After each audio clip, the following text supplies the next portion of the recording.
All right, let's get started. I am Carrie Carlson. I am the Thornridge International Baccalaureate Coordinator. So I'm the DP coordinator for the school. And I'm delighted that you're here to learn a little bit about time management and helping to support our teens with and prioritizing and just making sure they're keeping track of everything and getting all the important stuff done while also taking care of their own mental health. Their self-care is super important, and a big component of time management is self-advocacy and knowing what needs to get done, what can be delegated, what to let go of. A lot of our IB students, and myself included, lean often into perfectionism and not wanting to do it if they can't do it perfect, or not wanting to get help or share in task management because it won't be good enough if they don't do it to their full capabilities on their own. And that is definitely something that we discuss and work towards. It's one thing in high school, but when we move into college and then off into careers, it's really important to be able to manage our time, seek support, work in teams, et cetera, et cetera. So, in our student workshop, the first thing we did was we took a time audit. And so we just brainstormed everything we'd done in the last 24 hours. And then based on that, we divided all those tasks into four categories of school, social, relaxation, and chores. And had a conversation about how some tasks may overlap into different categories, but all the many, many responsibilities that we have during the day, and how important it is to not only be really aware of where our time goes, which are our most precious commodity, but also things that are productive versus distracting, and maybe where we get hung up on things and struggle to get everything done that we need to get done, often because we're doing things that are less urgent or valuable for moving us forward. So here's kind of our overview of the workshop. We first talk about awareness and doing that time audit, brainstorm, brain dump, and then we get into prioritizing, and we're going to explore a method called the Eisenhower matrix for prioritizing, and then planning effectively. And we talk about the Pomodoro method, which is an excellent strategy to combat procrastination, but also to keep a balance in our workload and our effort. Um, and then we did an activity called Plan the Day, which is a daily kind of get a feeling for where things are going for the day, what our top priorities, and sometimes just writing it out is enough to keep us focused and moving forward. So let's dive into some of these strategies. The Eisenhower matrix is named after former President Eisenhower, who was known for being um, highly organized, very productive, and had some good strategies to prioritize his work. So the idea is, if we take a look at like maybe 4 to 6 things we need to get done this week that we feel are pressing on us. Um, First listing them out and then deciding which of these four categories they fall in. Often for me, I feel like everything's in the red. Everything is an urgent, important item that I need to just tackle and get into. And sometimes writing it out and seeing the imbalance there in my urgency feelings can help me to really decide what to prioritize and move things that are important but not as urgent over into the orange, and to delegate more, to ask for help, to um, give other people opportunities to shine by picking up some components of different activities. For instance, I don't have to do everything myself, and it's okay to ask for help if you just need to share the workload. And then delete. And that might be a short term delete, like just take it off the immediate list, don't even worry about it. But it could also be a delay, something that you just put off for later consideration. For me, that often involves fun projects that I'm just dying to pour my time into, but I really have more important or urgent things that I need to work on. And so I don't delete them altogether, but I delay them for a time when there's more opportunity to dig in without stress or stressing me out with the more important things I need to do. So delete/delay for the gray can be a really, really helpful tool to just set some things aside. So as students, we did that in class. We made a list of 4 to 6 things, and then we categorized where things fell. You don't need to put something in each category, of course, but sometimes just getting a feeling for where things are at in there. I realize that the colors here are different um, than the previous slide. I prefer these. I feel like the green, the orange, the red, and the gray really symbolize those emotions that come up for me, whereas these um, I also appreciate that they've got the cooler, calmer colors up top, which might help combat this sense of anxiety and urgency, but, anyway, for those of you tied into color theory, these colors are not consistent, and I apologize for that. However, we filled this out, had some conversation about, where things could maybe be moved that we hadn't considered moving them, and ways that we can, um, get support, ask for help, move things around, feel calmer about the tasks before us. Then we discussed the Pomodoro technique, which is named after a researcher named Pomodoro. And it's basically a way to kind of get started. It's a way of combating procrastination. So you select a single task to be super hyper focused on, set a timer, which is important, for 25 minutes and work continuously without interruption, without distraction for 25 minutes. And then take a productive 5-minute break. And that could be a quick go get a snack, take a walk around the room, do some push ups, read a book, throw on TV for 5 minutes. But the catch is you got to stop at 5 minutes from the break.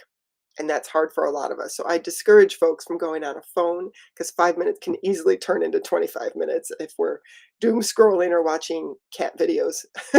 So the sequence is 25 minutes of focused work, 5-minute break. Repeat that 3 or 4 times, and then take a longer break of 30 minutes. Sometimes that's enough to get what we need to get done completed, and that's terrific. And sometimes we need to go back and do the cycle again. So 25 on, 5-minute break, repeat 4 times, and then take a real break of 30 minutes. Especially important to move your body. So go for a walk, do some jumping jacks, take a nap, but set it for 30 minutes, reassess, get back to work. As a joke, we took a look at the Pomodorito technique, which I'm hoping is just a fun way to help remember the name of this technique.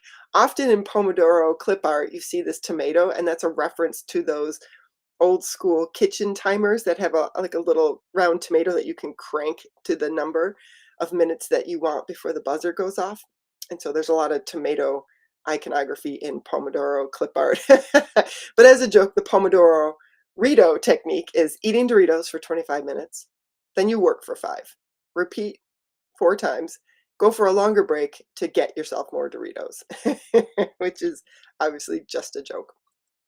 All right, so we've got 8 major time management tips for students, most of which we've already discussed, but here we go. So tracking your time.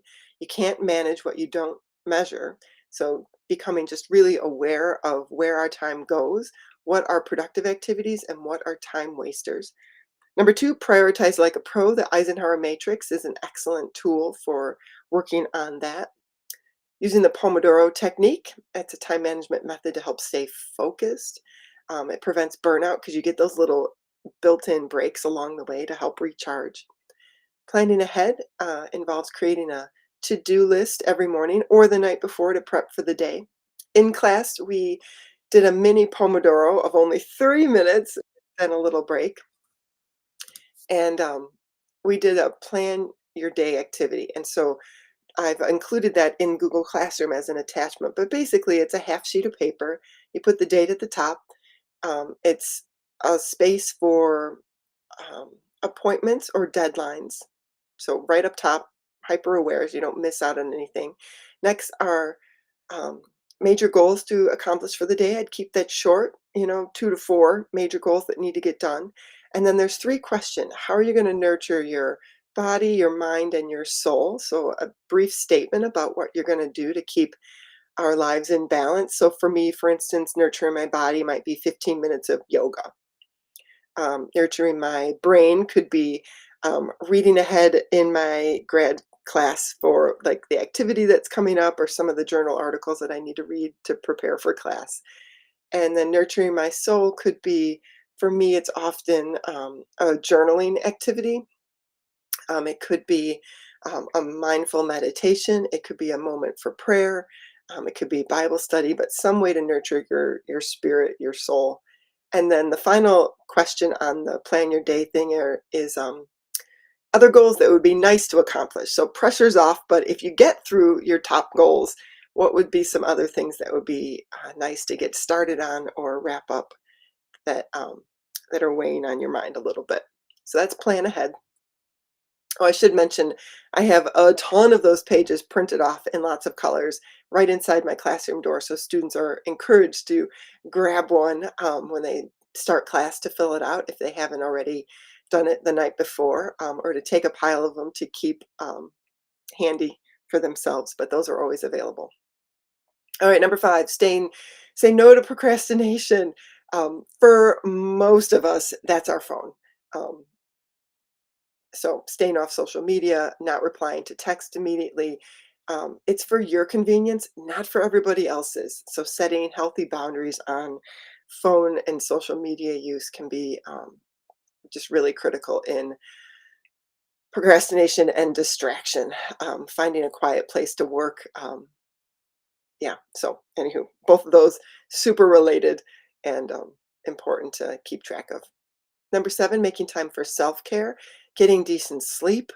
Whoo, is hard for most of us and super critical, not only for learning and memory. We know that our brains process what we've learned throughout the day and decides whether to keep it in short-term memory or move it into long-term memory. And if we're not getting quality sleep, that's not happening as effectively as it could.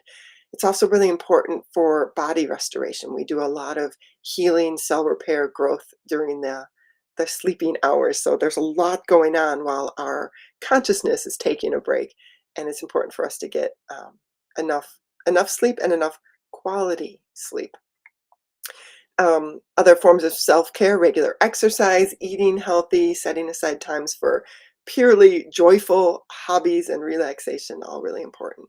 And then there's so many tools out there beyond digital things. We've got Google Classroom, Google Calendar, Forest, just different time management tools, to-do list apps, that kind of thing. I prefer kind of old school stuff because it helps me to stay off my phone. So the plan the day activity on just paper is it's nice because it keeps me away from digital media. And then at the end of the day, I can look it over and it's really satisfying to like crunch it up and put it in recycling or rip it into a million confetti pieces and put it in recycling and just celebrate like, whew, I did it. I made it through my goals for the day. I had a good balance. I nurtured my body, brain, and soul and made forward progress. Then a quick reminder, it's about managing your energy, not just your time. So prioritize tasks that matter most to you, focus on strengths and productive hours, and take regular breaks to recharge because we don't function well when we're burned out, exhausted, anxious, stressed, etc. So keeping a balance is super important.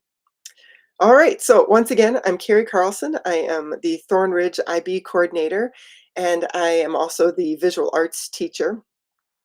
If you have any questions or concerns or just want to chat about any of this, please reach out through email at ccarlson@ttdistrict205.net. That's coming up incorrectly in the transcript that I can see on my screen for the closed captioning. Again, it's C Carlson, so 2 C's, at ttdistrict205.net. Pretty easy to find online. And I look forward to talking with you. There's also a ton more time management strategies. If you're looking for new or fresh ideas that we didn't cover in this today, please reach out. I can put you in contact with some good sources for additional stuff. Okay, have a really good day. Bye.